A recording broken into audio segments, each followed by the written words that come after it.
The nails go first, four of them in a row screaming loose from wood that hasn't breathed air in 12 years. Somewhere above a hill past a fence nobody bothers to fix anymore, a lantern is burning in a room the whole town swore didn't exist. Because there's a house up there, tall, boarded, the kind of place children dare each other to touch and run from. And underneath its faded roses, someone just found a door. A door with no name on it, hinges oiled by hands that are long gone, a smell of dust and paper and something sweeter underneath something somebody tried very hard to bury. 60 years of secrets are stacked on those shelves. Boxes, hundreds of them, each one holding a child the world decided to forget. And one of those names written in ink gone brown with age is about to answer a question a girl has been asking her whole life. The door is already open. She hasn't stepped through it yet. They called it the house with the iron eye long before anyone knew what was actually inside it. Up on Elm Hill, past where the pavement gave out into cracked concrete, a tall Victorian stood behind a fence that had surrendered years ago. Boarded windows, paint gone the color of old bone, a round turret on one corner, and in its highest window on certain nights, a light that shouldn't have been there since the house had stood empty for 12 years, and everybody in town knew it. Kids dared each other to touch the gate and run. Nobody had touched the door in over a decade. Until a girl with $60 in a dead man's toolbox climbed that hill with a key on a string and let herself in. That part comes later, though. First, there was a folder on a desk and a clock that ran 4 minutes fast, and a young woman who had learned a long time ago that the fastest way to survive a room like that was to keep her hands busy and her face still. Marnie Hale had exactly $60, 2 garbage bags, and a dead man's toolbox when the state decided she was done being its problem. 18 years old. That was the number on the form. That was the whole reason. The caseworker had a folder open on the desk, a folder with Marnie's whole life inside it flattened down to paper. Report cards, placement records, a photograph from when she was 7, gap-toothed in a coat 2 sizes too big. "You're all set," the woman said. Marnie didn't answer. She was looking at the clock on the wall instead. 4 minutes fast. She'd checked it against the bus schedule taped by the door twice, because that was the kind of thing that kept her hands from shaking. "Your birth certificate's in there, your ID, a list of shelters." The woman slid the folder across the desk like a chess move, like she'd already won. "The one on Baxter Street takes women under 25. Call by 4, though.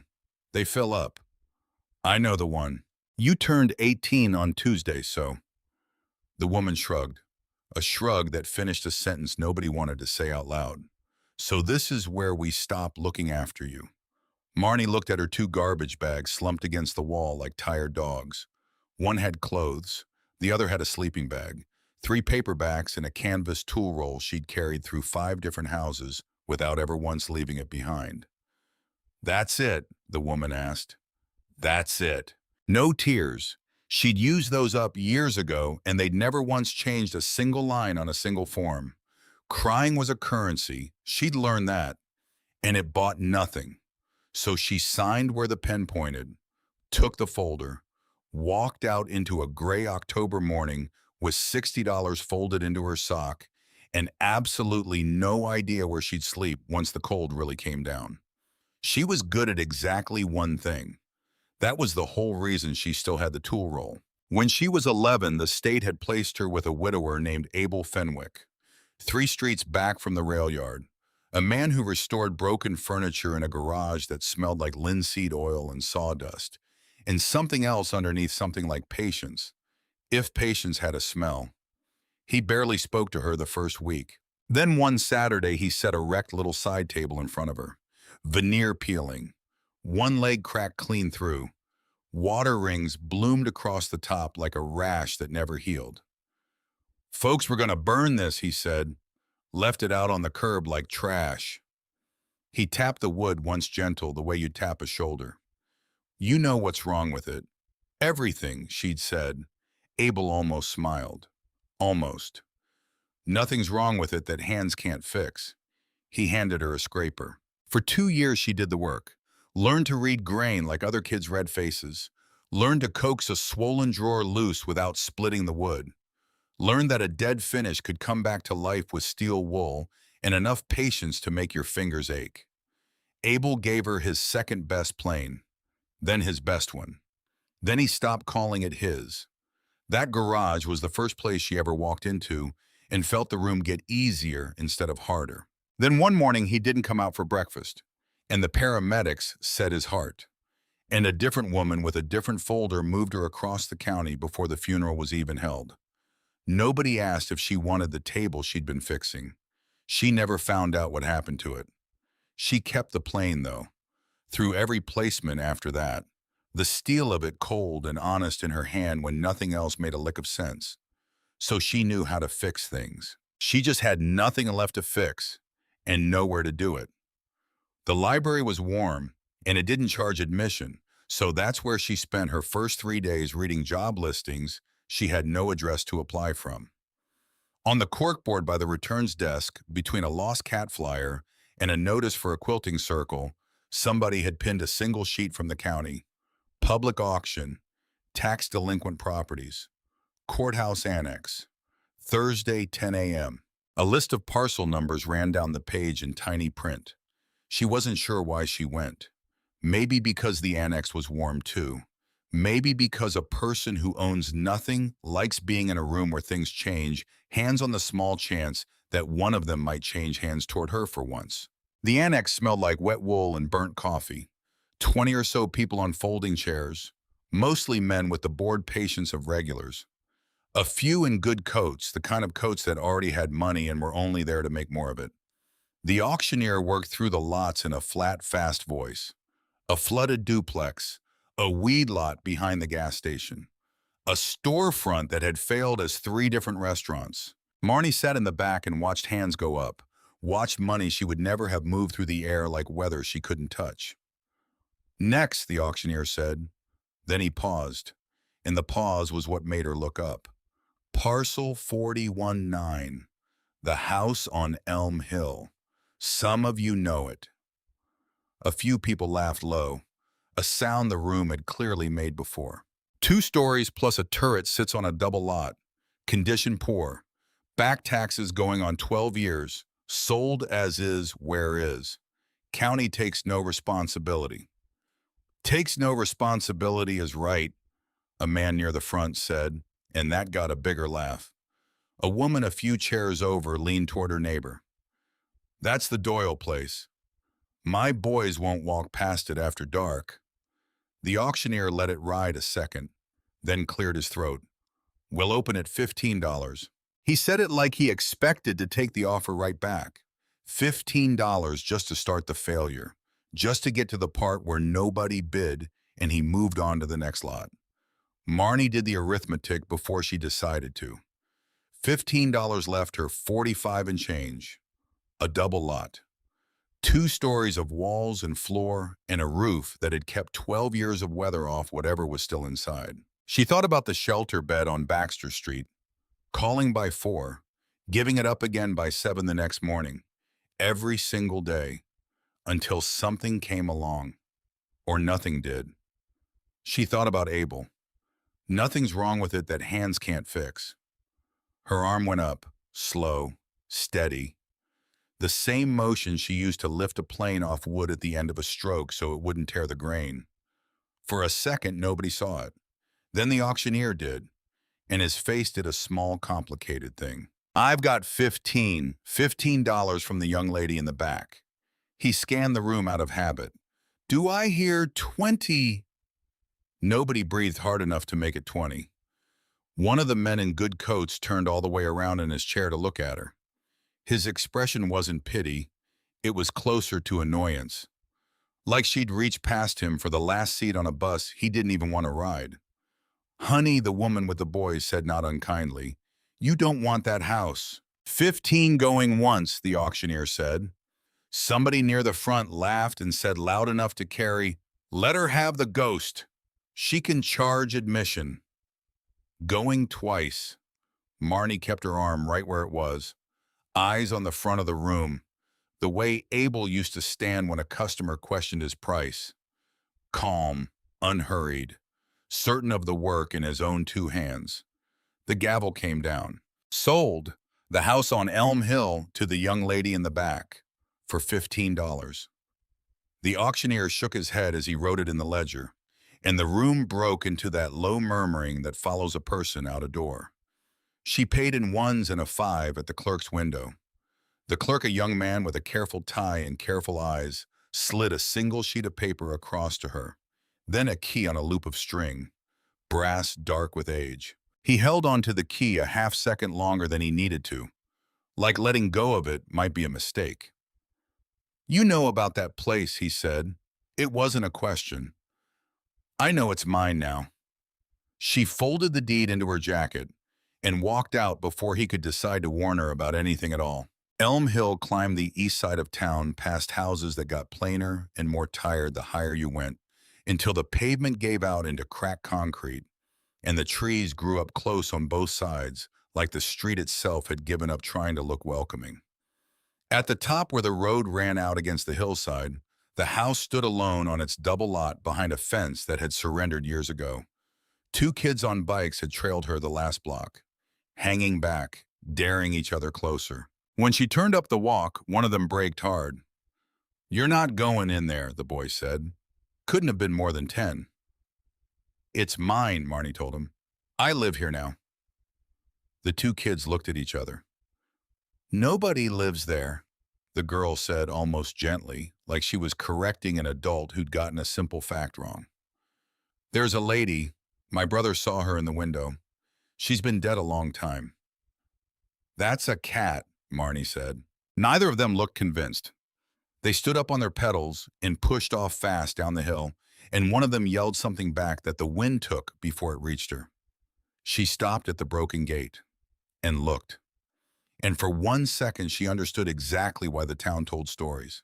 A tall, narrow Victorian, a round turret on one corner, 3 stories of it reaching into a flat gray sky. The paint had gone the color of old bone. Most of the windows were boarded. The few that weren't stared down at her blank and dark like eyes that had stopped bothering to blink. The porch sagged on one side where a post had rotted clean through. A wild rose, long gone feral, had climbed the whole north wall and pulled half a gutter loose from its moorings. Everybody who looked at this house saw a haunted house. Marnie stood at the gate and made herself see it the way Abel would have. She saw a roof. She saw bones. A movement in an upstairs window made her flinch. She looked up in time to see a pale shape slip back into the dark. Low. Quick. Her heart went hard for a second, until she understood the shape of it. A cat. A big black one. Watching her from behind the glass. The front steps held her weight. Barely. The key fought the lock, then gave all at once the way stubborn things sometimes do right when you've stopped expecting them to. The door swung inward on a long groan into a hall full of gray light and the smell of dust and cold ash, and something faintly sweet underneath, like old paper left too long in a drawer. She stood on the threshold of the first thing she had ever owned, and listened to the house be quiet around her. "Hello," she said, and felt foolish, and said it anyway. Nothing answered. But somewhere deeper and soft on bare boards, she heard the cat moving. She went in. The hall opened into rooms gone to ruin in that patient way empty houses go. Plaster down in sheets. A chandelier furred gray with cobweb. A staircase curving up into shadow with a banister. She could tell just from touching it was good solid oak under all that grime. She moved through slow, cataloging damage and worth in the same breath, the habit so deep in her hands she didn't even notice she was doing it. Floors wide plank sound. Windows old wavy glass, the kind nobody made anymore. Whoever built this place had built it to outlast them. It was in the back hall that she stopped, because the back hall didn't make sense. A row of hooks ran along the wall at waist height, and below them a second row, lower, set at the height of a child. Dozens of hooks, far more than one family would ever need. She stood looking at them, then turned, and saw the door frame into what must have been a dining room scarred top to bottom with pencil marks, little horizontal lines. each one with a date, a name beside it in different hands. The lowest were a few feet off the floor. The highest were over her head. She crouched, read the closest one. A name she couldn't quite make out. A date. Another name. A different year. Some lines drawn over, names faded, dates going back decades. A growth chart. Not for one child. For more children than she could count. The kitchen, when she found it, was the size of a small restaurant's. A range built for cooking in quantity. A long, scarred work table. Shelves built for more plates than any single family would ever own. Marnie stood in the middle of it, two garbage bags still hanging from her hands, and felt the first real prickle of unease she'd felt since the gate. Not because the house was frightening, because it wasn't. It felt under all the ruin like a place that had once been full of people, and she could not work out who they'd been, or where they'd gone, or why a house that had clearly held so many had been left to rot at the top of a hill while the whole town below crossed the street to avoid its shadow. She was still standing there when the cat came to find her. It appeared in the doorway, the black one from the window, lean, one ear ragged, watching her with green eyes that held no fear at all. It looked at her a long moment, the look you'd give a stranger who'd wandered into your own home. "I bought it," Marnie told the cat. "Fair and square, $15. The cat turned, walked back into the hall, stopped, looked over its shoulder at her, waiting. She'd grown up around enough strays to know exactly what that meant. She set down her bags and followed. It led her up the curving stairs, sure-footed where the boards had gone soft, along the corridor on the second floor, past 3 bedroom doors.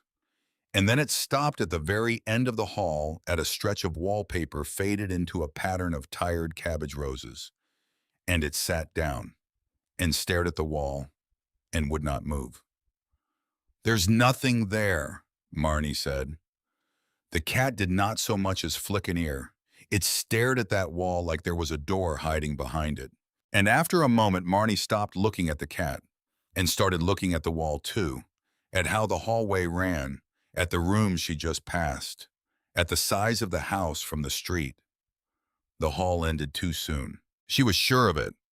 From the gate, the second floor had run the whole length of the house all the way to the turret.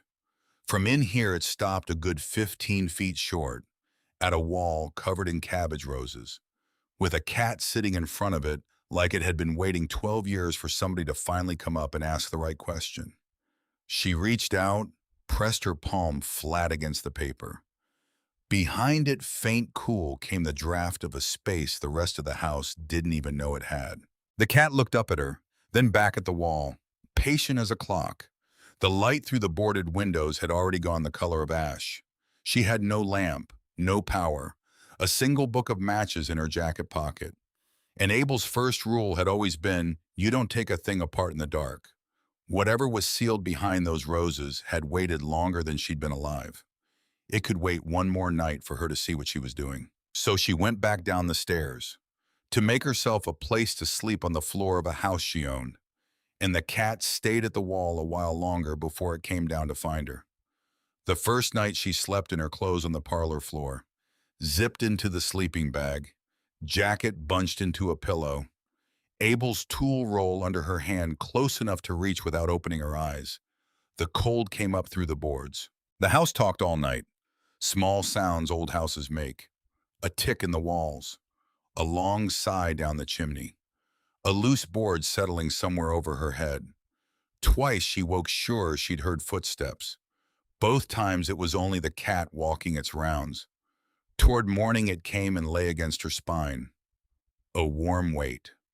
She let it. "You stay, you eat," she told it, which was the only deal she'd ever really known how to offer anybody. The cat didn't argue. By the second day, she'd started calling it ash for the color of the fireplace it liked to sleep in, and because it seemed to belong to the char of things more than to the light. She'd half expected to wake that first morning and talk herself right out of it all. A sensible person would have taken the shelter bed in the warm library and waited for a real apartment to come along. But she'd woken in a house with her own name on the deed, the first roof that had ever been hers to keep or lose.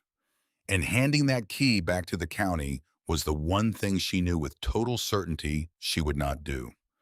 Whatever this house turned out to be, it was hers now. She'd either fix it or go down with it. Morning came up gray and honest through the gaps in the boards, and she walked the house with her hands. That was how Abel had taught her to look at a thing, with fingers not eyes, because eyes lie, and wood never does. The plaster was a loss in most rooms, but plaster is only plaster. The bones were good, beams overhead dry and true. The roof had one bad place over the back bedroom where the sky showed through in a ragged coin of light, and rain had been getting in there for years. But it was one place, and one place could be patched. She stood in the ruined kitchen and made a list in her head and started at the top one bite at a time, because that was the only honest way to face down a job that looked impossible. Stop the water first, then a door that locks, then light, then warmth. Everything after that was finish work, and finish work she could do in her sleep. She had $45 in change, so she went down the hill to spend some of it. The town below had been built for a lot more people than it currently held. Wide brick streets, tall storefronts, half of them dark, the rest just hanging on. She passed a diner with steamed-up windows, and her stomach said something about it, but she kept walking until she found what she needed. A low building on the edge of the old industrial block, its yard full of salvage doors and clawfoot tubs and stacked lumber gone silver in the weather. A hand-painted sign said, "Reclaim hardware salvage odd lots." A bell over the door announced her. Inside it smelled of old iron and cut pine. A woman behind the counter looked up from a ledger, somewhere in her 60s, broad-shouldered, reading glasses shoved up into gray hair, forearms that said she moved her own stock. "Help you find something. I need a hasp and a padlock." Marnie said it fast like a list she'd been rehearsing. "A tarp big enough for a roof patch. Lamp oil if you've got it. Whatever roofing cement comes cheapest." The woman set down her pen. "That's a specific list for somebody I've never seen." A pause. "You working a job?" "My own place, fixing it up." Whereat, Marnie had learned that the truth cost less in the long run than a lie ever did. So she paid it. "The house on Elm Hill, I bought it at the county auction." The shop went quiet in a particular way. The woman looked at her over the top of her glasses for a long moment, then came out from behind the counter. "You bought the Doyle house." A short laugh, half something older underneath it. "Lord, somebody finally did." She put out a square, capable hand. "Rosalind." "I own this pile," Marnie said. "Marnie. Well, Marnie." Rosalind looked her over. The duffel of a life carried on her back.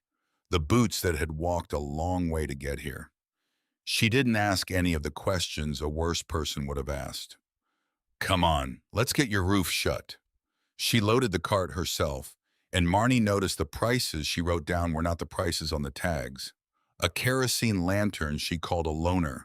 A coil of good rope she called scrap. When Marnie tried to argue, Rosalind waved it off. "You're keeping the rain off the Doyle house," she said. "Far as I'm concerned, that makes you a customer for life. You can owe me." They carried it out to the yard together, and Marnie asked because she had to ask somebody, "What's the story on it?" "Everybody acts like I bought a grave." Rosalind leaned against a stack of old doors, folded her arms. "Depends who you ask." A beat. "Ask the county. It's a tax write-off they couldn't give away fast enough. Ask the kids it's haunted. Dead woman walks the upstairs at night with a lamp." She paused again. "Ask me, I'll tell you the truth, which is that Seraphina Doyle lived in that house near 60 years, never turned a soul away in her life, and this town decided that was the strangest thing it ever heard of." Her jaw tightened. "I call it the only sane thing on the block." "Seraphina Doyle," Marnie repeated. "That's who the key belonged to. That's who built it near enough, took it on young, kept it till she died. 12 years back now. Rosalind's eyes went somewhere else for a second. Folks saw a light in that turret window her last years and decided she was a ghost before she was even gone. Easier than asking after an old woman, I suppose. Easier than going up the hill. What did she do up there all those years? Rosalind was quiet a moment. That, she said, is a longer story than your roof can wait for. Come back once the rain stopped and I'll feed you and tell you some of it. She handed Marnie the lantern. Go on, light's burning. You got somewhere to sleep up there? It wasn't quite a question. It's got walls and a roof now. That's more than I had on Tuesday. Rosalind looked at her a long moment. Serafina would have liked you, she said finally. She had a soft spot for the ones who turned up with nothing and didn't ask for a single thing more than that. Before Marnie left, Rosalind disappeared into the back and came out with a paper sack warm that turned out to hold half a sandwich and an apple. She didn't make a thing of it, just set it in the cart. Eat while you work, you're all elbows. Marnie climbed the hill with more than she'd come down with, and a strange tightness in her throat she didn't have a name for, and didn't try to give one. She patched the roof that afternoon. Cold, ugly work balanced on the steep slope tarp, snapping in the wind, roofing cement, freezing on the trowel before she could spread it fully.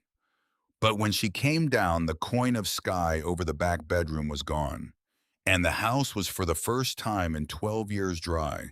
She stood in the yard and looked up at her own work, felt that specific clean satisfaction of a thing that had been broken, and now was not. Ash watched from the windowsill. The next morning she went at the front door. It had swollen in its frame across a decade of wet winters and dragged so bad it wouldn't latch, which meant it wouldn't lock, which meant she might as well be sleeping in the yard for all the security it offered. She took it off its hinges, laid it across 2 sawhorses she'd made from porch rubble, unrolled the canvas tool roll. The block plane fit her hand like it had grown there. She set the iron fine, went to work down the swollen edge, and the shavings came off in long curls that smelled like a 100-year-old door, and the rhythm of it emptied her head of everything but the wood. This was the one place she had always known exactly who she was. A girl with a sharp tool and a thing that needed mending. A while into it, she looked up and found she had an audience. 2 kids at the broken gate, the same boy and girl who'd warned her off that first day straddling their bikes watching her work the plane. You really live here, the boy said. I really do. She blew the shavings off the door. You want to come see or you want to keep guessing from the road? They traded a look, the long, careful look kids give something when they're deciding if it's a trap. Then they let their bikes drop in the weeds and edged up the walk, stopping a safe distance from the steps. Is there really a ghost? The girl asked. There's a cat. Marnie held up a long curl of wood shaving.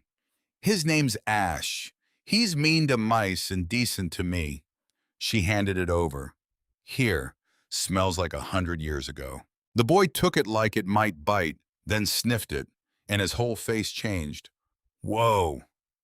They stayed 20 minutes peppering her with questions. She answered straight.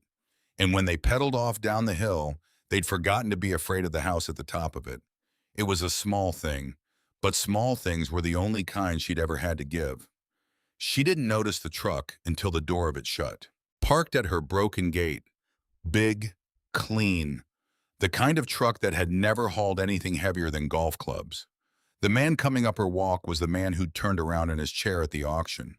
He wore a good wool coat, boots that had never once seen a job site. He looked up at the house with the expression of a man doing arithmetic in his head. That's a lot of work for one person, he said. Pleasant. He stopped at the bottom of the porch steps. I'm Desmond Kane. You're the young lady who surprised us all Thursday. Marnie, she didn't stop planning. Did I take something of yours? He smiled. The smile was practiced and not entirely unkind. In a manner of speaking, my company's been putting this whole block back together for 3 years. Senior housing, a clinic, some retail. Good for the town. He spread his hands. This lot was the last piece, and I'll be honest, I expected to pick it up cheap and quiet. You beat me to it. No hard feelings. A pause. In fact, I came up here to make your week. I'll buy it from you. Today. $8,000 cash. I'll even cover the cost of moving you anywhere in the county you want to go. He let the number sit there, watching it land. You paid $15 for a condemned fire trap. I'm offering you $8,000 and a fresh start. That's not a negotiation. That's a gift. It was more money than Marnie had ever seen in one place in her whole life. For 1 second, the whole shape of an easier existence opened up right in front of her. A deposit on an apartment, a real bed, heat that came from a thermostat instead of a wood stove she hadn't even bought yet. She let herself look at it, then she set the plane down on the door and looked at him instead. No. Kane blinked. People clearly didn't say that word to him often. I don't think you understand the position you're in, he said. Voice still warm, but underneath it the warmth had gone flat and level. That house has open code violations going back years. There are people at the county who've wanted it condemned since before you were born. As the owner, that liability is yours now, not theirs. I can make all of that disappear with a signature. You came up here to be neighborly, Marnie said, and now you're telling me you can have my house torn down. I'm telling you, he said carefully, that I'm the best offer this house will ever get. From anybody. Ever. He took a card from his coat pocket, set it on the porch rail. Think about it overnight. Don't think about it too long. He walked back down to his clean truck and drove away. Marnie stood there with the plane in her hand and looked at the white rectangle of his card sitting on the rail and did not pick it up. She found the notice taped to her gate the next morning. County of Ashford Falls. Notice of unsafe structure. Hearing scheduled 11 days. The building inspector would recommend whether the structure should be repaired or demolished. She read it twice, then folded it into her jacket next to the deed. Because a person who owns nothing learns fast to keep all her papers together. And she went back inside to the work, because the work was the only answer she'd ever found to anything. But the wall would not leave her alone, and neither would the cat. Ash had a vigil now. Every few hours he climbed to the second floor and sat in front of the cabbage roses at the dead end of the hall and stared. And when Marnie came up, he'd look at her, then back at the wall, then back at her. The meaning of it was plain enough by now. She'd stopped pretending not to understand. On the third afternoon, she gave in. She brought up the lantern, a putty knife, got down on her knees beside the cat, and started to read the wall with her fingers the way Abel taught her to read anything worth reading. The paper was newer than the paper everywhere else in the house. That was the first wrong thing. Everywhere else, the wallpaper had faded and curled and gone soft with age. But this stretch was tight, whole, like it had been hung long after all the rest. Hung over something. She slid the putty knife under a seam and peeled.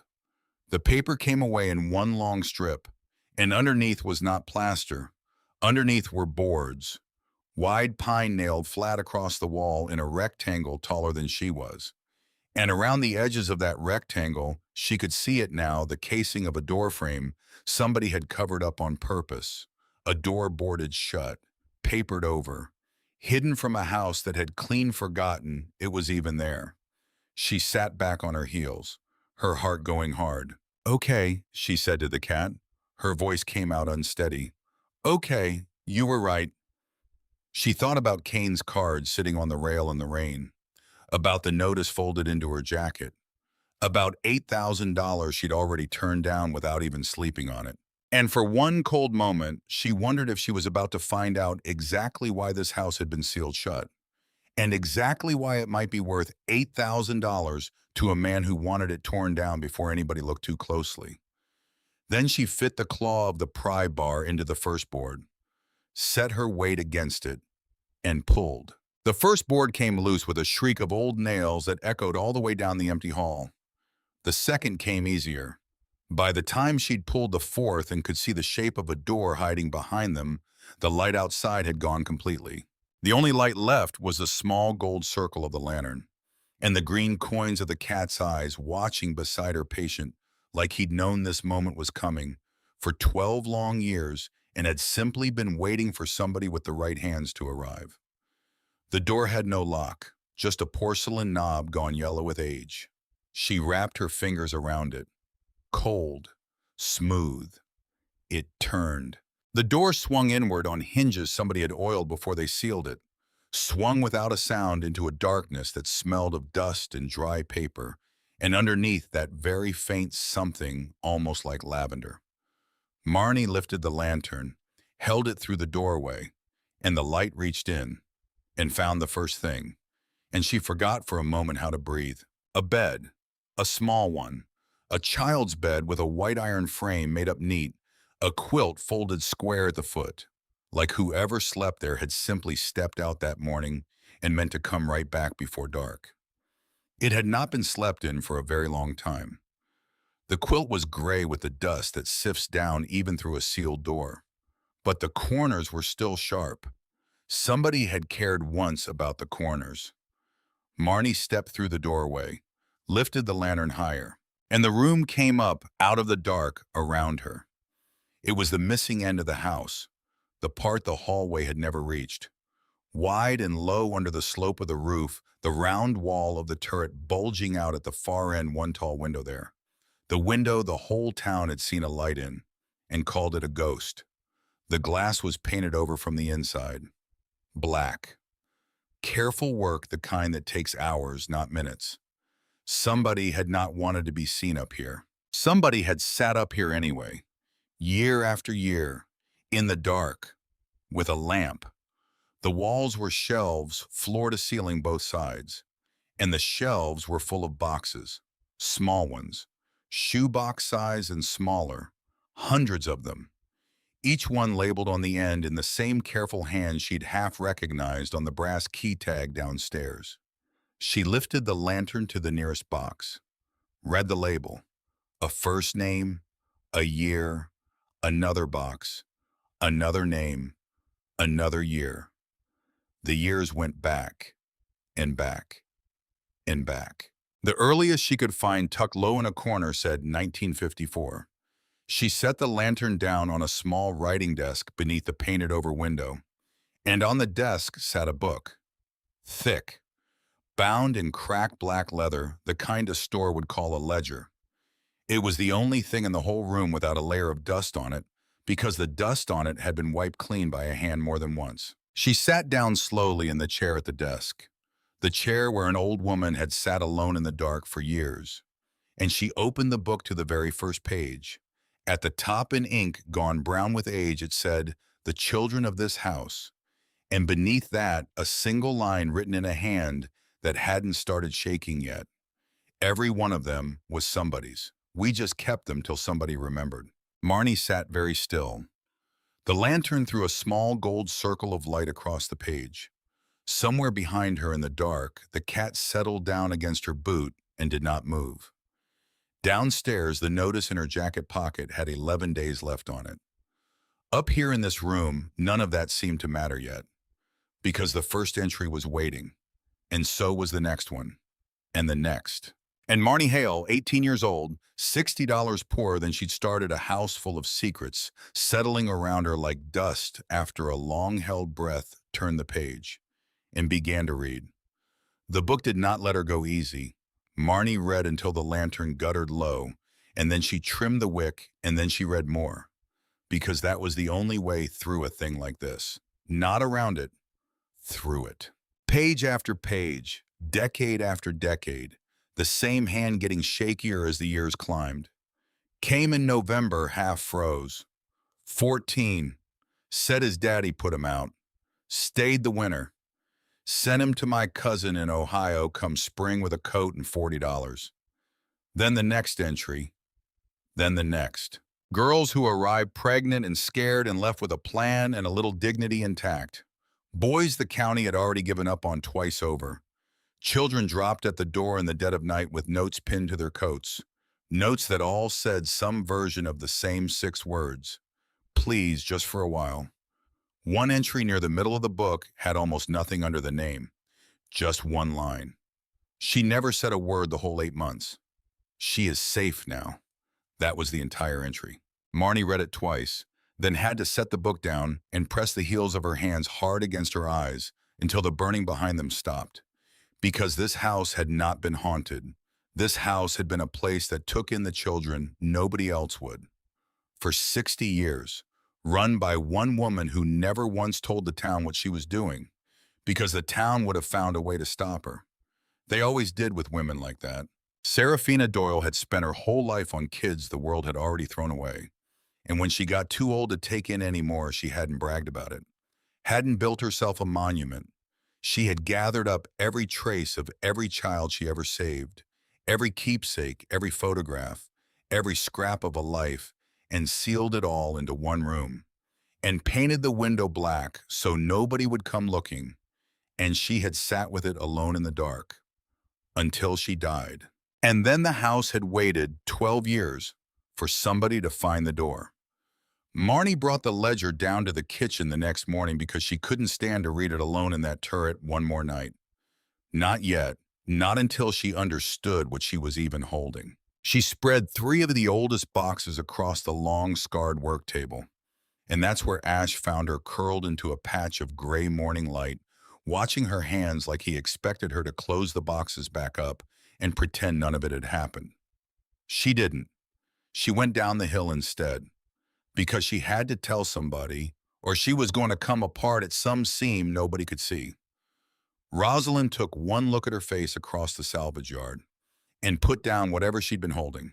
"You found it," she said, not a question. "Whatever it is, you found it." So Marnie told her. In the back of the shop, over coffee gone lukewarm in a chipped mug, and Rosalind listened with both hands wrapped around her cup, her eyes going wet and angry at the exact same time, which Marnie hadn't known a person's face could even do. 60 years, Rosalind said when she finished. I knew some of it. Everybody my age knew a little. The way you know a thing you've all agreed not to look it straight. She shook her head slow. You'd see a new kid in town staying up at the Doyle place. Then a few months later, they'd be gone. And nobody asked. She stopped. There was a girl in my class one year, just 1 year, and then she wasn't there anymore. Rosalind's voice had gone somewhere far away. I never once thought to wonder where a person goes. Marnie set her cup down. Careful, like it might crack if she moved too fast. Rosalind. Were you one of hers? Rosalind didn't look up. Didn't need to. 1962. I was 9 years old and my mother had already remarried twice, and neither husband wanted a 9-year-old underfoot. Her jaw tightened. Serafina fed me for 11 months, taught me long division at that same kitchen table you're probably eating breakfast off of right now. Never once made me feel like a burden she was carrying. You never told me. You never asked the right question yet. Rosalind finally looked up. Her eyes were dry now, steady. I've spent 50 years in this town letting people call that house a curse, because the alternative was standing up and saying what it actually was. And I was scared. That's the truth of it. I was scared of what people would think of me once they knew where I came from. The word landed between them and just sat there. What changed? Marnie asked. You did, showing up with $15 in a dead man's tool roll. Rosalind reached across the little table, gripped Marnie's wrist. Hard, brief. Somebody finally lit that window again. I wasn't going to keep hiding once somebody had the nerve to do that. Marnie went home with that sitting heavy in her chest. And that night, back up in the turret, she found her own box. Except it wasn't labeled with her name. It couldn't have been. She'd never lived here. She'd never even heard of this town before the auction flyer on the library corkboard. But it was the year that stopped her, because the box was labeled with a name she recognized instantly. A name she'd seen exactly once before on a single line of a single form years ago in a different caseworker's office in a different county entirely. Her mother's name, Delphine. Marnie sat frozen at the little desk with the box unopened in her lap. Her hands had gone still in that particular way. Hands go still right before they start shaking for real, because it couldn't be the same Delphine. Except Except how many Delphines could there possibly be with that exact spelling, born in the exact decade that would make the math work out? She opened the box. Inside a photograph, black and white, curled soft at the edges. A thin girl, maybe 17, standing on the front porch of this exact house, squinting into the sun. And beside the photograph, a folded letter in handwriting Marnie had never seen before in her life, and yet somehow recognized in her bones anyway, the way you recognize your own reflection in a window you didn't know was there. She unfolded it. If anybody ever reads this, I had a baby girl in March. I couldn't keep her. My people wouldn't have it. Serafina found her a good family 2 towns over and told me not to look back, that looking back only makes the leaving hurt twice. I did what she said. I have never once stopped thinking about it. Marnie read it 3 times, and then her whole chest folded in on itself, quiet, the way a house settles when nobody's watching. Because this wasn't just Serafina's story anymore. This was hers. She didn't sleep that night. She sat in the turret with Ash pressed warm against her leg, and she read the ledger entry that matched the box over and over until the words stopped being words and just became a shape she'd memorized. Delphine, 17, came in September, 3 months along, stayed through the winter. Girl born in March, healthy 10 fingers, 10 toes. Placed with a good family 2 counties east. Delphine went home to her people the next week. I never saw her again. I think about her every single year on the baby's birthday. I hope somebody tells that child someday that she was wanted by at least one person in this world, even if it wasn't the one who carried her. Marnie pressed the page flat against her chest, like that could somehow move the words directly into her skip, the reading part entirely. Because her whole life she'd believed exactly one thing about her mother, that she hadn't wanted her. That was the story every caseworker's file had quietly implied without ever once saying it outright. A baby left behind meant a mother who didn't want the weight of one. And now, here was a dead woman's handwriting, 60 years old, saying the opposite. Saying her mother had been 17 and scared and cornered by people who wouldn't have it. Saying somebody had wanted her to know someday that she'd been wanted. Which meant every version of her own story she'd carried since she was old enough to carry anything at all had been wrong. Which was almost too much of a thing to hold at one time. On top of a house, on top of a hearing, in 11 days, on top of everything else, this town kept dropping in her lap like it thought she had room to spare. She didn't. She had exactly this much room. And it was already full. She told Rosalind the next morning because there was nobody else left to tell. And because carrying it alone for 1 more hour felt like it might actually crack something inside her ribs. Rosalind set down the coffee pot very slowly, like her hands needed the extra second. Delphine, she repeated. You knew her. I was 19 by then, already gone from the house myself. But everybody in this town who'd passed through Serafina's kitchen knew everybody else who had one way or another. Rosalind's face had gone somewhere careful. Delphine had people up on the North Ridge, hard people, the kind who'd rather lose a daughter than lose face in front of their church. So she really didn't have a choice. Some people don't get one. That's the whole tragedy of it. Rosalind reached out and squeezed her hand once firm. You want my honest opinion? Always. I think that woman spent every year after loving you from 2 counties away the only way this town would let her. And I think you just found the only proof of it that still exists in this world. Rosalind's voice cracked just slightly on the last word. Don't waste that. Whatever else happens with this house, don't waste that part.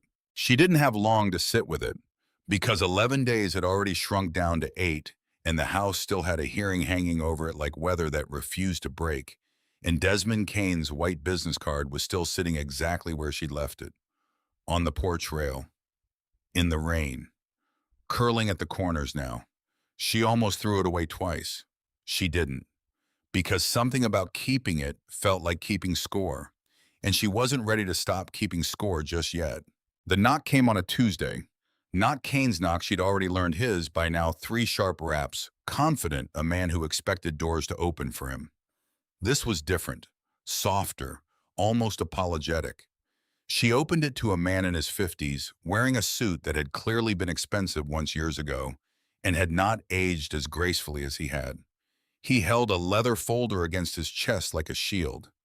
Miss Hale, depends who's asking. Nathaniel Pruitt. I represent a family with a legal claim to this property. He said it fast, like ripping off a bandage. The Ashworth family. They held the original deed to this parcel before the county ever took it for back taxes. There's some question as to whether that seizure was properly conducted. Marnie felt the floor tilt slightly under her the specific way it tilts when a person realizes the ground they were finally starting to trust was never quite as solid as they'd hoped. You're telling me somebody else thinks they own my house. I'm telling you there's a dispute. He opened the folder, held out a single page, old official looking, the kind of document designed to make ordinary people feel very small very fast. My clients intend to file before your hearing. If the claim succeeds, the county's sale to you could be voided entirely. Meaning what? In plain words. Meaning you could lose the house, regardless of what happens at the hearing next week. He said it gently, which somehow made it worse. I'm sorry to bring this to your door. I thought you deserved to hear it from a person instead of a stack of paperwork. He left the page with her and left. And Marnie stood in her own doorway holding a piece of paper that suggested none of this.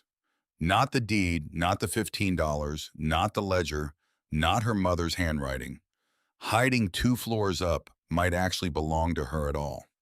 She found Rosalind at the shop within the hour and slapped the page down on the counter between them, like evidence in a trial that hadn't started yet. Ashworth, Rosalind read, and went very still. Well, that's a name I haven't heard spoken out loud in this town in about 40 years. You know them. Everybody who's lived here long enough knows them. Old money, older grudges. Rosalind pushed her glasses up into her hair and rubbed at her eyes like she could physically wipe the last hour away. The Ashworths owned half this hillside before the Depression took most families' land clean out from under them. Seraphina's own father bought this parcel for pennies at a tax sale, same as you just did. History does love repeating itself when nobody's paying attention. So there might actually be something to their claim. There might be paperwork to their claim. There's a difference. Rosalind folded her arms. But I'll tell you something else about the Ashworths, and you should sit down for it. Marnie sat. There's a rumor that's followed that family for 3 generations. That back in the 50s when Seraphina first started taking in children, nobody else wanted the Ashworths, tried to get her shut down. Went to the sheriff, said she was running something improper up on that hill. Unlicensed, unsupervised. Dangerous, even though nobody could ever say dangerous how. Why would they care? Because a woman quietly doing good work on land they used to own was a thorn they couldn't stop picking at. Pride's a strange animal, Marnie. It doesn't need a good reason. It just needs an old wound and a long memory. Rosalind's face had gone hard in a way Marnie hadn't seen on her yet. If it's the same family circling back now with a lawyer and old paperwork right when a hearing's already threatening to take that house down, I don't believe in coincidence that convenient. Which meant Marnie now had 2 separate forces pulling at the same rope. Kane wanting her gone so he could build something shiny and profitable. And somewhere behind Pruitt's careful suit, a family with a decades-old grudge against everything that house had ever stood for. And underneath both of those quieters still not fully understood the fact that somewhere in this town, a 50-something-year-old man who signed contracts and closed deals for a living had been born without ever knowing it inside the back bedroom of the very house he wanted to knock flat. She hadn't told anyone that part yet, because she hadn't fully believed it herself. Not until she went back up to the turret that same night and found the entry 2 pages past her mother's. Boy born here in the spring, mother's family from the east side. Respectable people ashamed all the same. Took her back within the week and never spoke of it again to my knowledge. I gave the child no name in this book beyond his mother's. But I heard years later secondhand that he'd grown up right here in this town without ever knowing where his first breath was drawn. Half the storefronts downtown carry his company's name on the paperwork now. Marnie read the mother's name. And then she sat very still for a long moment, doing the same kind of arithmetic she'd done at the auction. Except this time the numbers added up to something that made her stomach drop clean through the floor. Because the mother's name matched a name she'd seen exactly once before. On a folded photograph in Desmond Kane's own wallet, the one afternoon he'd pulled it out to show her a picture of the finished senior housing project, and a second older photo had slipped loose and fallen onto her porch steps before he could catch it. An elderly woman, kind eyes, younger in the photograph than she'd ever actually looked to Marnie because photographs freeze people at whatever age feels safest to remember them. He'd scooped the photo up fast, almost too fast. "My mother," he'd said, tucking it away like it embarrassed him to have dropped it at all. "She passed a few years back." Marnie hadn't thought anything of it at the time. She thought about it now. She didn't sleep well after that, because the ledger sat downstairs on the kitchen table like a live wire. Nobody had bothered to switch off, and every time she closed her eyes, she saw two different sentences layered on top of each other. Her own mother's handwriting that wasn't handwriting, the letter Serafina had kept safe for 60 years. And Kane's mother's name 3 lines above it on a page about a boy born in a back bedroom he'd probably never once set foot inside since he grew tall enough to forget it. Because if it was true, if the man trying to tear this house down had actually been born inside it, then everything about his $8,000 offer, his warm smile, his careful threats about code violations took on a completely different shape. He wasn't just a developer chasing a good deal. He was, without knowing it, trying to erase the one place that had quietly saved his own mother from whatever shame her family would have otherwise made her carry alone. Marnie sat with that fact like it was a hot coal she couldn't quite decide whether to hold or drop, because she could use it. That was the ugly, honest truth sitting right alongside everything else in her chest. She could walk into his office tomorrow and lay that page down on his desk and watch every ounce of his easy confidence drain straight out of his face. She could make him stop. Just like that. One page, one name. That's all it would take. People had used exactly that kind of leverage against her whole life. Held the one card she couldn't beat and made her fold every single time. She thought about doing the same thing back to him. She thought about it for exactly one night. And then she folded the page very carefully and tucked it into her jacket next to the deed and the county notice and decided not yet. Not like that. Not until she understood the rest of it first. Because a weapon used too early was still a weapon, and Abel had never once taught her to fight dirty, even when dirty would have been so much easier. The hearing notice on the gate had a new companion by morning. A second envelope official county letterhead informing her that the Ashworth claim had been formally filed and that it would be addressed at the same hearing on the same Tuesday in the same low-ceilinged county room with the bad carpet, which meant she now had one shot, one room, 2 separate people trying to take the same house out from under her for 2 completely different reasons, and 8 days left to figure out how a girl with $15 to her original name was supposed to stand up in front of a county board and keep any of it. She went back to the ledger that night with a different kind of urgency. Not grief anymore. Something closer to a plan trying to assemble itself out of loose parts. Because if Rosalind was right, if the Ashworths had tried to shut Serafina down decades ago, out of nothing but wounded pride, then somewhere in 60 years of careful shaking handwriting, there might be a record of exactly that. A name, a date, a confrontation. Serafina had been too proud or too frightened to ever speak about out loud, but hadn't been able to stop herself from writing down anyway. She found it 2/3 of the way through the book, tucked between 2 ordinary entries like Serafina had wanted it hidden in plain sight, rather than given its own separate page. "Man came today from the Ashworth family, said the sheriff would be paying me a visit soon if I didn't stop what he called my activities. Told him my activities were feeding children nobody else in this town would feed. He said that wasn't the point. Said a woman alone shouldn't have that many young ones under one roof unsupervised. Said it looked improper.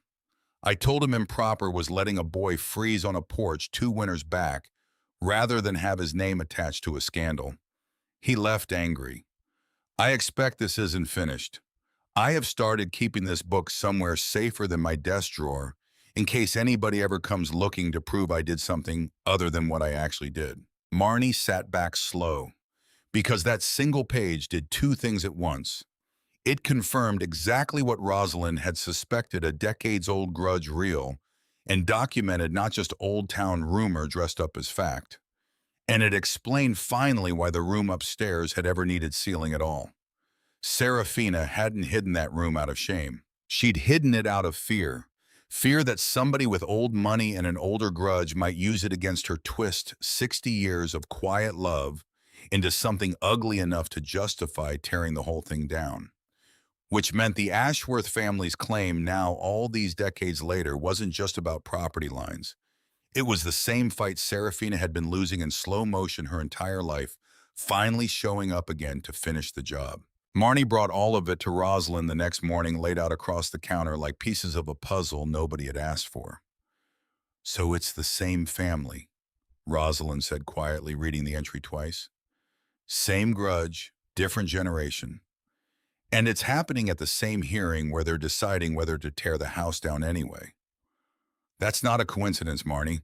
That's a family finishing a job they started before either one of us was born. So what do I do?" Rosalind was quiet a long moment, long enough that Marnie could hear the old clock on the shop wall ticking through it, slow and unbothered, like time had absolutely no intention of hurrying up just because she needed it to. "You do what she never got the chance to do," Rosalind said finally. "You stop hiding it." That sounds a lot easier than it actually is. Everything worth doing does. Rosalind reached over and closed the ledger gently, both hands, like she was tucking a child in for the night. She kept this whole thing secret because the world she lived in would have punished her for it. Different world now. Different room. Different girl standing in it. She looked up. "Question is whether you're brave enough to open the door she spent 60 years keeping shut." Marnie looked down at the ledger, at the deed folded in her jacket, at the county notice curling soft at its edges from being carried around so long. 8 days. 2 claims against the only thing she'd ever owned outright in her life. One dead woman's secret sitting heavy in her hands, waiting to decide whether it was going to be a weapon or a gift. "I don't know if I'm brave," she said quietly. "I just know I'm out of other options." Rosalind almost smiled at that. Almost. "Honey," she said, "that's exactly what brave usually looks like from the inside." The county room had bad carpet and worse lighting. Marnie sat in the front row in her cleanest clothes, which weren't clean enough, with the ledger in a canvas bag on her lap. Desmond Kane came in with the building inspector and a man in a gray suit she took for a lawyer. They sat up front like the outcome was already arranged. Nathaniel Pruitt came in separately. Alone. No family beside him. Just his leather folder held the same careful way he'd held it on her porch steps. The chairman called the room to order. The inspector went first, reading off a long, flat list of violations. Failing porch. Compromised roof, though patched now. No certificate of occupancy. Electrical condemned years back. He recommended demolition. The lot cleared cost to the owner or the county, whichever came first. Then Kane stood. He was good at this. Easy, warm, reasonable in the exact way that made people forget to ask hard questions. "Nobody's the villain here," he said. "A young woman bought a dangerous structure, sight unseen, for $15. She can't possibly bring it up to code alone. My company is prepared to cover demolition, settle the back taxes, and pay her a fair sum besides, so she walks away with something in her pocket instead of a debt she'll spend years climbing out of." He spread his hands to the room. "That's not cruelty. That's mercy." Heads nodded. It sounded like mercy. Pruitt stood next, shorter, colder. He laid out the Ashworth claim in flat legal language: original deed, improperly conducted tax seizure, a family's right to contest a sale that never should have happened in the first place. 2 men, 2 completely different reasons. Same result waiting at the end of both roads. The chairman looked down at her. "Miss Hale, you're the owner of record. Do you have anything to say before we vote?" Her legs did not want to hold her. They did anyway. "I do," she said. Her voice came out smaller than she wanted, so she made it bigger. "Mr. Kane says I can't bring this house up to code alone. He's right. I can't do it alone. But he doesn't know what this house actually is. None of you do. I didn't either until 11 days ago." She lifted the ledger from the bag, set it on the rail. This was sealed behind a wall nobody knew existed. 60 years of it. She opened to a page she'd marked, read it plain, no performance in her voice at all. A boy who came in half frozen and got sent to Ohio with a coat and $40. A girl who never spoke a single word for 8 months. And under her name, just this: she is safe now. The room had gone very quiet. Seraphina Doyle took in this town's throwaway children for 60 years. The ones the county couldn't place. The ones who aged out with nothing, same as I did 11 days ago. She closed the book. "You can vote to tear that down, but you should know exactly what you're tearing down first." For a moment, nobody moved. Then in the back row, an elderly woman stood leaning hard on a cane. "I lived in that house in 1968, she said, voice ringing clear across the bad carpet. "I'd be dead or worse if she hadn't taken me in. I went to nursing school. I worked at the hospital half of you were born in." She looked around the room. "I'm not a ghost story. I'm right here." A man near the door stood next, then a woman by the window. One after another, people rose and said a single year out loud, and the years ran back more than half a century, and the room filled up with the sound of a town finally saying out loud what it had only ever whispered. Kane turned in his chair, watched the place he thought he understood get to its feet all around him. Marnie turned to him. "You can buy the lot, Mr. Kane," she said quietly. "You've got the money and I don't, but you can't buy what made it matter. That part was never for sale, and it never will be." The chairman called a recess. She found him alone in the hallway, staring out a window at nothing in particular, his easy confidence gone somewhere she couldn't see anymore. She carried the folded page for 8 days now, next to the deed, next to her mother's letter. A weapon she'd decided somewhere around day 6 she was never actually going to use as one. "Mr. Kane, I don't want to hear the pitch again, Miss Hale. I understand the house means something to people. It doesn't change the math." "This isn't a pitch." She held out the page. "This was in the room too, with the boxes. I want you to have it, whether you tear the house down or not." He took it wary, the way a man takes paper he's learned not to trust. Unfolded it. Read. His eyes went down once fast, then again slow, then stopped. "Where did you get this?" he said. His voice had changed completely. "She wrote it, Seraphina. She kept track of every child who ever passed through and where most of them ended up." Marnie said it gently as she'd ever said anything in her life. "Your mother stayed here the winter before you were born, Mr. Kane. You were born in the back bedroom of this house." He didn't move, didn't speak. His whole face had come slightly undone, the way a wall comes undone once you finally know where the seam was hiding. "My mother had a year she never once talked about," he said finally. The words came slow, like each one cost him something to lift. "My whole life, something before my father. If you asked her about it, she'd leave the room. I thought—" He stopped, pressed the back of his hand hard against his mouth. "I thought it was something shameful. I spent my whole career building things, I think trying to make up for whatever it was. I never knew what it actually was." "She was 17, Marnie said. "Scared, cornered by people who wouldn't have it. And somebody took her in anyway. In the house you came here today to tear down." He looked at the page like it might dissolve if he blinked. "Why are you giving me this?" he said. "An hour ago I was trying to take your house right out from under you. Because it's true, whether I stay angry at you or not." She nodded at the page in his hands. "That's yours. It always was. I just held on to it a little while for you." For a long moment he couldn't speak at all. When he finally did, his voice came out wrecked. "My mother had a year she never named her whole life," he said. "You just handed it back to her." When the recess ended, Desmond Kane stood before the vote and withdrew his company's interest in the property entirely. Asked the county instead to grant the owner a repair timeline. Said his crews and his money were available to whoever was restoring the house on whatever terms the owner set. Said he'd cover the back taxes himself.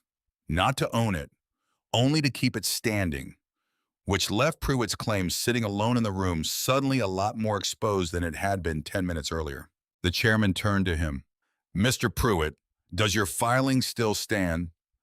Pruitt glanced once at the room full of people who just stood up one by one and put their whole histories on the record. Glanced at Kane sitting very still, the page still folded in his hand like something he intended to keep for the rest of his life.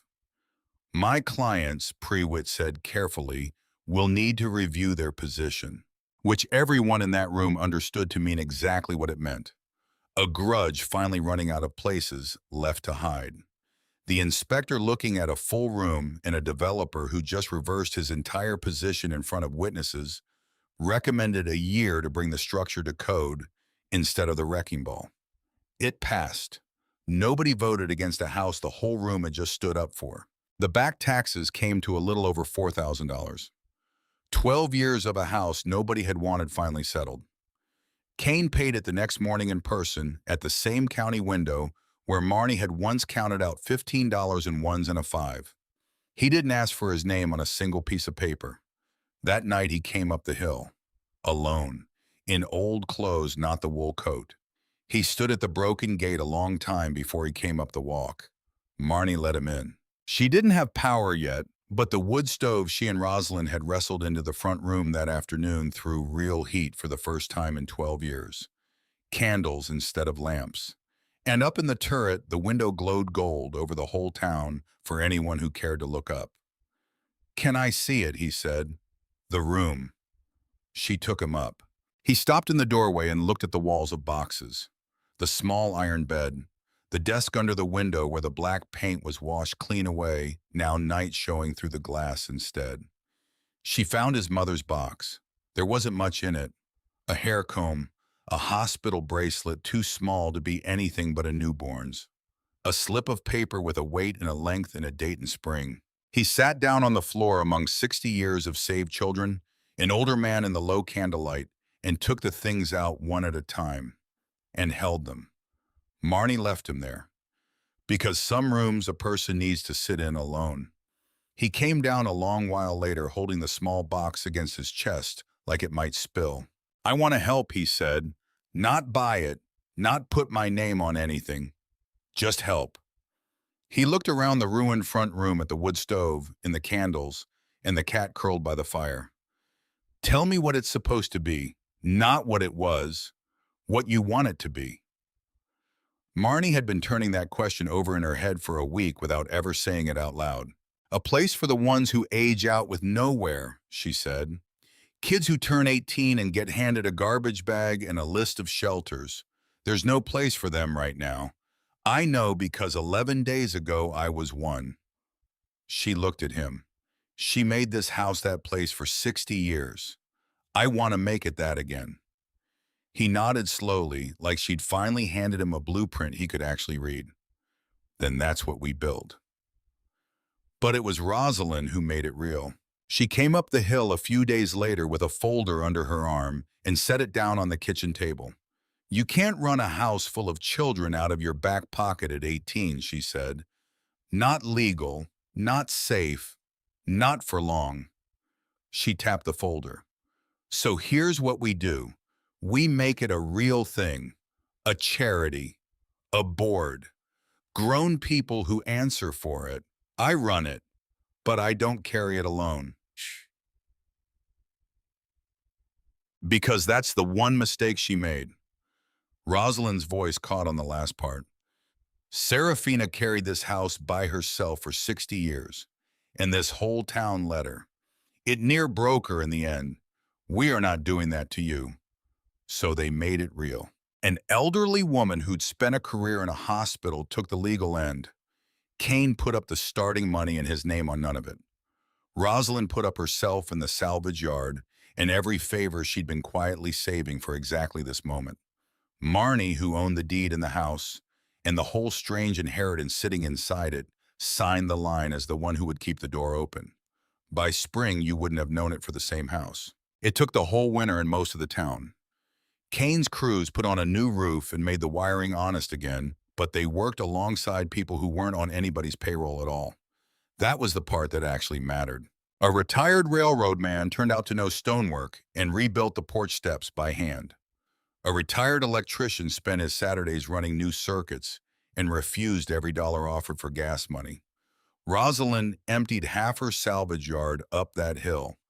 Period doors, a clawfoot tub, a farmhouse sink, all of it priced at exactly nothing. Marnie did the finish work herself. Every door and window and stair tread, Abel's plane still fitting her hand like it had grown there. The house came back under her fingers the same way that wrecked little side table had come back when she was 11 years old. Grain by grain, coat by coat. Because ruin, it turned out, was almost never as deep as it looked from the gate. Underneath it, the bones were usually still good. They just needed somebody willing to do the actual work. It wasn't all clean and easy. There was a stretch in February when the money ran thin and a cold snap froze the new pipes before they'd been wrapped. And Marnie stood in 2 inches of water in the cellar at 6 in the morning, about as close as she'd ever come to believing this whole town had been right about the house from the very start. She sat down hard on the cellar steps in the dark and let herself for about a minute feel 18 and alone and in over her head. Then she heard the front door. Boots on the stairs. Rosalind calling her name, the railroad man's voice right behind it. By noon, there were 6 people in her cellar with a shop heater and a torch, and the pipes were saved and somebody had brought soup. "This is the part the ghost stories never told," Rosalind said, pushing a bowl into her hands. "Takes a whole town to haunt a house." She almost smiled. "Takes a whole town to unhaunt one, too." The turret window got new glass, clear glass, and every single night Marnie left a lamp burning in it. People in the town below had spent years crossing the street from that dark window, calling it a ghost. Now there was a warm one burning at the top of the hill, and slowly they got used to looking up at it instead of away. For months, cars slowed at the bottom of the street to look instead of speeding past. Then somebody left a cord of split firewood at the gate with no note attached. The diner downtown started sending up the day's last pie at the end of every shift, no charge, because the owner had been one of Serafina's own kids back in the 50s and had never told a living soul either. She had bought a haunted house for $15. What she'd actually bought, it turned out, was a town's one chance to finally make something right. And once they understood that, they took it with both hands. They came on a Sunday in May, the ones who could. Rosalind had spent 2 months tracking them down, working from names in the ledger, and a list Marnie had started on the back of an old envelope, calling numbers and writing letters and following threads across 40 years in a dozen states. Not all of them were still living. Some couldn't travel, but more than 30 of them came back to the house on the hill that Sunday. Gray-haired, most of them, some with their own grown children in tow, and they walked through the rooms where they'd once been children and put their hands flat against the door frame in the back hall, the one scarred top to bottom with pencil marks, and found the lines that belonged to them. Marnie watched a man in his 60s show his daughter a mark 4 feet off the floor, with his own name beside it, dated 1968, and watched the daughter understand all at once exactly where her father had come from. She had taken the boxes down from the sealed room and laid them out across the long kitchen table, every single one, and she gave them back. People found their own, held them, cried, held strangers, and cried over those too. Kane stood off to the side for a long while with his mother's small box. Then he did something Marnie hadn't expected. He cleared his throat in that crowded room and told them all plainly who his mother had been and where he had taken his first breath, and that he'd spent 50 years ashamed of a thing that had actually been the kindest year of a frightened girl's entire life. He said it so nobody else in that room would ever have to feel ashamed of the same kind of thing again. Two women who'd been at the house the same winter in the 70s found each other across the crowded kitchen, having lost track of one another for 50 years and held on a long, long time. A man read his own entry out loud to his grandchildren, right up to the line where Serafina had written came in angry left kind, and couldn't quite finish reading it out loud. They ate in that big kitchen built to feed a crowd, and for the first time in 12 years it fed one. Marnie stood in the doorway at one point and looked at that long table full of people who had every one of them once been a child nobody wanted, who had grown up and grown old and climbed a hill they'd spent their whole lives afraid of, just to come back to the one house that had loved them when nothing else would. She thought Serafina should have lived to see it.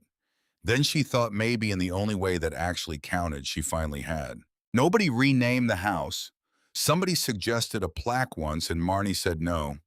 It was the Doyle house. It had always been the Doyle house. And it would stay the Doyle house because the woman it was named for had never once wanted a single word of credit while she was alive, and she wasn't going to get a brass sign now that she was gone. The only thing that changed was the window. It stayed lit. The first new arrival came in October, almost a year to the day since Marnie had first climbed that hill herself. Rosalind brought her up in the truck.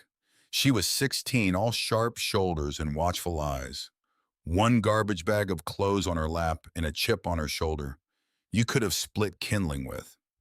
She'd aged out of nothing official, just run from a house that wasn't safe, and slept behind the laundromat for a week before somebody finally told Rosalind, and Rosalind told her there was a place up the hill where the door stayed open. She stood at the broken gate, which Marnie had left broken on purpose, because every single one of them stood at that gate first. This the haunted house, she said. It wasn't quite a question. That's what they used to call it. Marnie came down the walk toward her. Name's Marnie. What do I call you? Marnie's fine. She stopped in front of the girl. It's not fancy. You make your own bed. You do your own dishes. There's school in the morning whether you like it or not. Cat's named Ash. He's mean to mice, decent to anybody who feeds him. She let one shoulder rise easy. You stay, you eat. That's the whole deal. It's the only one I've ever really known how to offer. What's the angle? The girl said. Nobody gives a bed away for nothing. Somebody gave me one. A woman who used to live here. I never met her. She was gone 12 years before I ever turned up, and she still found a way to leave the door open for me. Marnie tilted her head slightly toward the porch light, warm and gold behind her. So now I keep it open. That's the whole angle. The girl looked at her like she was waiting for the catch, because there is always a catch when you've already lived a life that puts a 16-year-old behind a laundromat. Marnie knew that look from the inside, so she didn't push. She just stepped back, held the gate open, and after a long moment the girl picked up her garbage bag and came through it. Come on, Marnie said quiet. Let's get you inside before it gets cold. Somebody's warming up dinner. There always is now. The girl didn't answer, but she followed her up the walk past the porch Abel would have been proud of, past the door frame, waiting for one more pencil line, and into a kitchen that had been built almost 100 years ago to feed exactly this many people. And somewhere upstairs in a turret with clear glass and a lamp already lit against the coming dark, a house that had once been called haunted kept doing the only thing it had ever really known how to do. It kept the door open.